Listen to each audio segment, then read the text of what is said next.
এই হচ্ছে সেই অভয়নগরের বিখ্যাত 11 শিব মন্দির, যেটা স্থাপিত হয়েছিল 1745 থেকে 1764 সাল নাগাদ।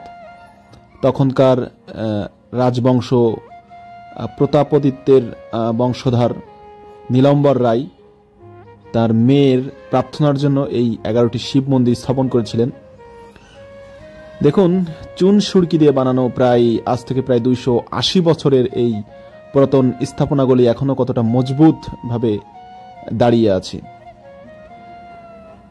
2013 থেকে 2017 সাল নাগাদ বাংলাদেশের প্রত্নতাত্ত্বিক অধিদপ্তর এই স্থাপনাগুলোকে সংস্কার করে এবং এখানে মাত্র একটি বিল্ডিং সংস্কার করা হয়েছে বলে দেখা যাচ্ছে, বাকিগুলি বন জঙ্গল হয়ে ঘেরা, অনেক আগাছা জন্মেছে বিল্ডিংয়ে। তো এইগুলো হচ্ছে সেই 11 শিব মন্দির। এর মূল মন্দিরটি মূলত আপনারা ভিডিওতে প্রথমেই দেখতে পেরেছেন। মূল মন্দিরটি একবার চিন্তা করুন, প্রায় 280 বছর পুরনো এই স্থাপনাগুলি এখনো কতটা মজবুতভাবে দাঁড়িয়ে আছে। দেখুন পোড়ামাটির ফলকগুলি, এটা মূল মন্দিরের সাথে এই পোড়ামাটির ফলকগুলি খোদাই করে বানানো হয়েছে। দেখুন ইটগুলো দেখুন কতটা চওড়া এবং প্রশস্ত।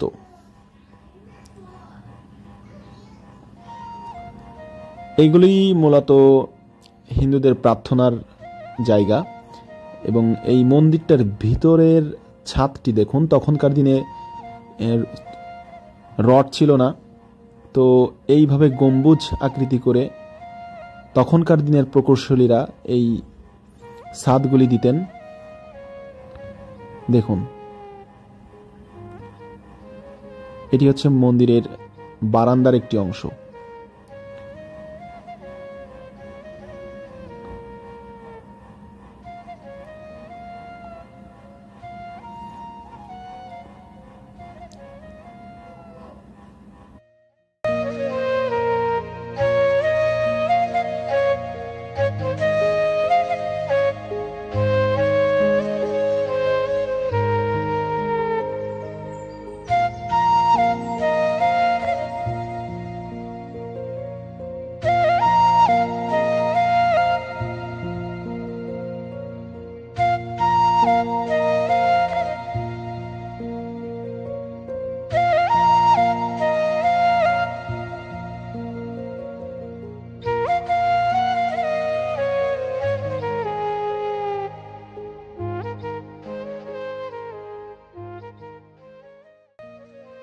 নীলকণ্ঠ রায় তার মেয়েকে বিয়ে দিয়েছিলেন নড়াইলের জমিদার পুত্র নীলাম্বর রায়ের সঙ্গে, কিন্তু পরবর্তীতে তিনি দুরারোগ্য ব্যাধিতে আক্রান্ত হয়ে মারা যাওয়ায় নীলকণ্ঠ রায়ের মেয়ে বিধবা হয়ে যায়। তখনকার দিনে হিন্দুদের দ্বিতীয় বিবাহের প্রচলন না থাকায় তার মেয়ে অভয়া বাকি জীবন এই মন্দিরেই কাটিয়ে দেন এবং নীলকণ্ঠ রায় তার মেয়ের নাম অনুসারে এই অঞ্চলের নাম দেন অভয়নগর।